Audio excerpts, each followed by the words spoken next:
Hello and welcome back to the RP-0 1.0.5 career using mostly American hardware, pretty much all American except the V2, which everybody captured and stole. So let me just lock the on electric charge. That might help. I'm just going to lock the electric charge in there because there's no reason why the batteries in my upper stage should be getting killed here on the pad or even before first stage burnout. Okay. Close that. Alright, so I've got a couple new mods. I've managed to hack together a version of ScienceAlert that works.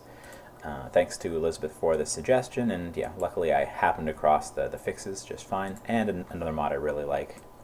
It shows you which experiments are available. So I'm going to try a mission. I had one successful version of this mission. Come on, go up. And then, of course, once I start trying to record it, no successful versions of the mission. But that's just the way it is. So I just kind of want to arc to the north to get catch some more biomes worth of data. Okay, so around Mach 1 it'll lock in and it'll be good enough that I can just let it go. There's just enough aerodynamic force on it that it's going to keep it stable, and if I try to force MechJeb to try, it's not going to have any luck. Okay, so boom, I can click and see both tools show that there was science available under my threshold. No experiment available. There we go. There's just a little bit of a delay there while it transmits and things, but it worked just fine. ScienceAlert pulled up the experiments that were available in the biome. Okay, so I'm approaching stage burnout, so time to start spinning it up, and then I gotta light it just a little bit before. My last attempt with this was pretty decent. Other than the fact that I didn't successfully light the stage before separation. There we go, so it's lit. It might even burn itself through, I don't know. Oh yeah, quite the wobble. So I think it was still being pushed by that, but I mean, it looks like the engine lit. So let me unlock the battery on this now. There's a couple batteries. Technically there's a little bit of a battery in the main control package. But yeah, this looks like it should be successful. So just kind of arcing it north, just so I can cross a few more biomes, not just grassland. So hopefully I'll hit something else. And also, you know, get a pretty decent maximum altitude, because I believe I have an open sounding rocket contract as well. So if I wasn't recording this, like, I probably would have just kind of eaten the failure or two that I had, which is fine. And you know, but I just don't quite have the attention span to and kind of will to do that while I'm also trying to record a series where things go successfully. But there's a lot more complex failures in the future, I assure you, so that I'll just basically be letting those happen and leaving them on record. Yeah, so engine shut down just shortly before consuming all fuel on this, so we didn't hit the peak altitude it could have, but that's okay. Yeah, there's plenty of room for complex failures in the future that I look forward to leaving in. These are just such early basic missions that, I don't know, I don't want to like throw it away, go build another V2 variant like that and then fly it. It's just, you know, not necessarily worth it to me. And yeah, I kind of like to tweak one thing at a time every attempt or playthrough. And so this time I've got the entry costs, but I also have lower returns for experiments for both cash and contract science and cash. So don't want to make it too kind of annoying, challenging to myself. It's really, playing an RP-0 mission is just really about selecting what things you enjoy, right? Like what level of difficulty are you going to enjoy? Which is why I'd like that things like the fact that you could, if you want, if you're just learning real solar system and real fuels, you could set it so that engines don't need ullage. You could set to infinite ignitions. Unfortunately, that has to be done by kind of editing a config line, like outside of game now, but you know, that's honestly not too bad if you ask around any of the experienced veterans of RP-0 or on the forum or anywhere. Like, we can tell you which file do you open, what line do you edit. If the thing that's stopping you from enjoying a realism overhaul or RP-0 or a real solar system playthrough with real fuel rockets like these is one of those things, like the engines having finite relights or needing ullage, And that's just, you want to figure other stuff out before you accept that challenge. It's pretty easy to edit in the config file, and we'll tell you where it is. See, I'm just lucky enough that I kind of came across Real Solar System and Realism Overhaul before those were standards of the game, and so I could learn a bit without them. And then a mod was introduced that had those features. You could play with or without it, and then eventually the mod with those features, the mod maker disappeared.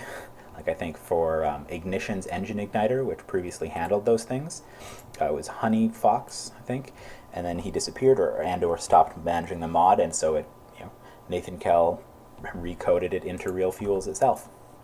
And so unfortunately it's not just really easy and modular where you can just download that mod, no download that mod, because over time so many of these features are in the core mods now for those reasons. Unfortunately, every programmer would like if those features were more modular, but just for the sake of, we only have a couple of god programmers who are willing, interested, and able to pick up awesome mods that get abandoned and include them, kind of recode them for modern versions. We just got to do what is less ridiculous on their time. And I've got persistent rotation, so it's going to keep wobbling its way up to maximum altitude. I'll give you the view of the Earth from here. And persistent rotation does a pretty nice job. I just recently also recorded a video of launching a Saturn V and its payload, and I even got it out to TLI. So I got the big Saturn V out to orbit, successfully into orbit, and then you spend the rest of the fuel left in the third stage, and that sends the real payload off to the moon. But persistent rotation made it difficult that in that video I wasn't able to also complete the docking, where you take the human payload, the crew module and service module, and dock it to the lunar module. That's just because I had persistent rotation installed, and there's kind of a glitch bug in some FASA parts where the Realism Overhaul team just needs a modeler who can edit the the collider on that file, but I don't have the skills, so all I can do is help characterize the issue, just ask around until somebody potentially corrects it, or help make workarounds, because that's just a lot easier for us than learning a new tool that I'm not interested in. Ultimately it's all by interest and volunteerism, so I'm not going to do something I'm not interested in. Just a bit here while it comes down. I feel like I'm losing my voice again. You can tell I do these videos in order, I think, because you can hear my voice going away more and more each video. Okay, so we're coming back down. It looks like there's no more science, but we did get that sounding rocket contract. Sorry. We got that sounding rocket contract, and I think this is going fast, and I feel like, look, it's going to be the lawn dart from hell. And you can see the Great Lakes as I come down here. I think I've got the medium RSS textures, which is a good enough balance for me here. Let's see it from this view. Yeah, it's a bit cloudy today, but if you know your North American geography, you might see an area near you. You might be able to give me a guess of where we're actually crashing down, if you want to do that. I always try to crash down in my neck of the woods, which is is around here, but over in Canada, in the most densely populated parts of Canada. But yeah, it looks like I'm crashing down near one of the Great Lakes. Pretty sure I'm on the American side of things, but I could be wrong. It's hard to tell. Ooh, the clouds did some crazy loading there. So that's what happens when the clouds load too near the ground. So it could just be the kind of the altitude map in this area, which is something I have fixed before. There we go. And in the background you can really see that dying. So let me just quickly change this altitude and save it. Just set the clouds so they're a little higher than the ground, because that's the clouds clipping with the ground that looks crazy like that. Save, close, come on, I want you to close. There we go. And yes, we were moving fast enough, as you can see, that this spacecraft is not much left. So that's a whole nother challenge that comes up pretty soon, actually. in history. I'll describe some of the lifting vehicles the Americans designed specifically to test what are called re-entry vehicles, which indelicately were specifically researched and created for our intercontinental ballistic missiles or medium-range ballistic missiles, where you'd lob a nuke in up kind of a little bit into space and then down on your enemies, and you need it to survive something like this. So I'll use some of those rockets to do scientific versions of those missions. Have a little re-entry capsule that will bring like a biosample. It'll reach out into space, kind of like a sounding rocket, and it will return safely through the atmosphere thanks to re-entry vehicle research. As you can tell, my sounding rocket is definitely not capable of re-entering at those speeds. There we go, and thankfully we're not hitting water here, so just smashing into the ground and boom. Alright, so successful mission, despite the fact that they all report ending in catastrophic failure. At some point we'll have a recovery mission where we do something like that.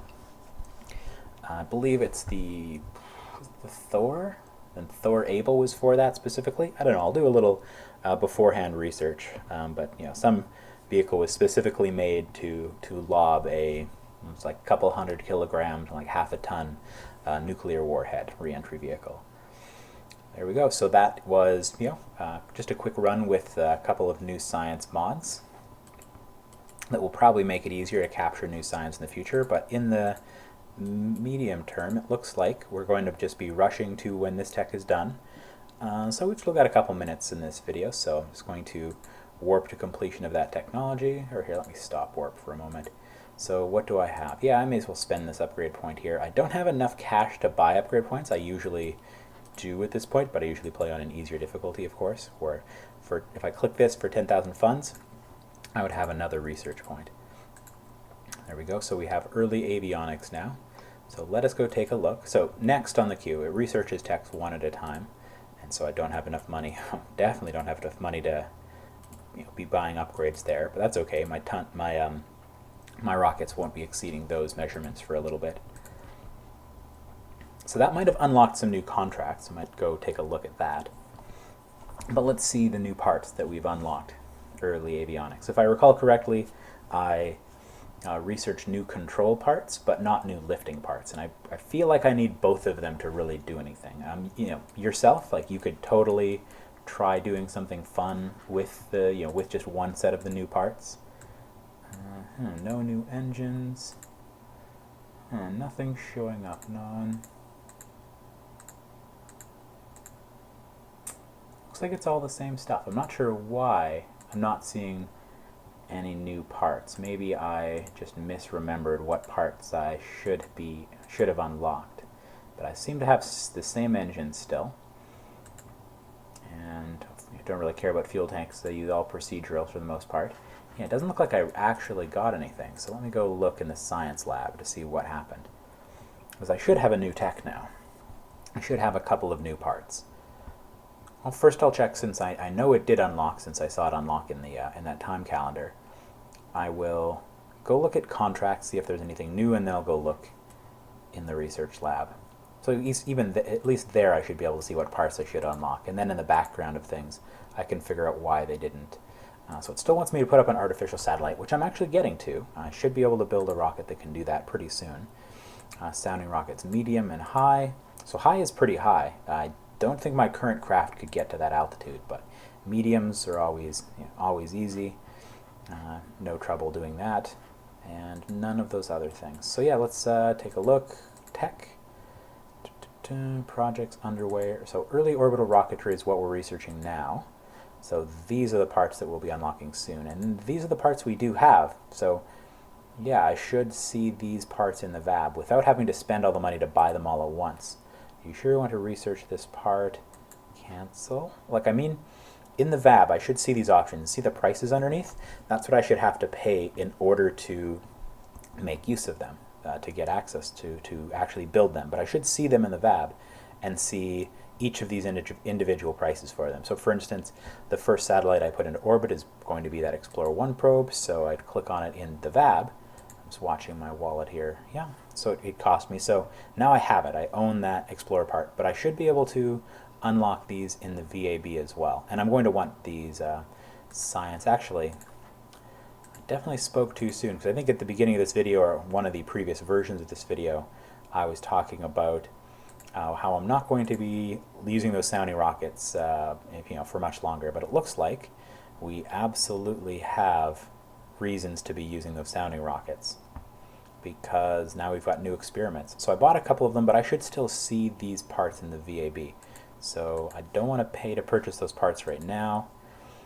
This tech is the one that's currently being researched. So 10, I actually do have enough, potentially, if that number is right, have enough science to unlock another node, this node, or another one as well. So I might be debating that in a near-term video. So recover, just double check the contracts. Yeah, no new contracts, but sometimes it takes a warp till day. Actually, let's just do a warp till day. 200 days to unlock that new contract. So it looks like we're late in 1951 now. We've done some pretty good sounding rockets considering the era, that's for sure. And with just a couple of techs, we should be able to get into orbit. Okay, so is it sunrise? Yeah, looks like it. So let's just check the VAB again before I end the video, because I should see the new parts unlock their technology, and I should be seeing them in here. This is the first real practical, non-testy RP-0 videos I've ever done with where you have to pay to unlock the parts. But that's how I'm used to them showing up, where you'd see them in the VAB. So see, there's the part I actually have bought. So science, and see, there's the parts that I have paid for as well. But just like in stock, where you would see the parts in the VAB and you'd have the option to select to pay for them. So maybe it might be that some filter I have set up is causing them not to show. But I'll have to do a little digging into that. It could even just be that I was, nearing the memory limit, because all kinds of crazy buggy things happen when your install is running out of memory. So I'll dig into that. I'll figure out a solution and make sure to mention it in the next video. But thanks for watching. Thanks for the mod suggestion, Elizabeth. Look forward to you guys watching the next video. Goodbye.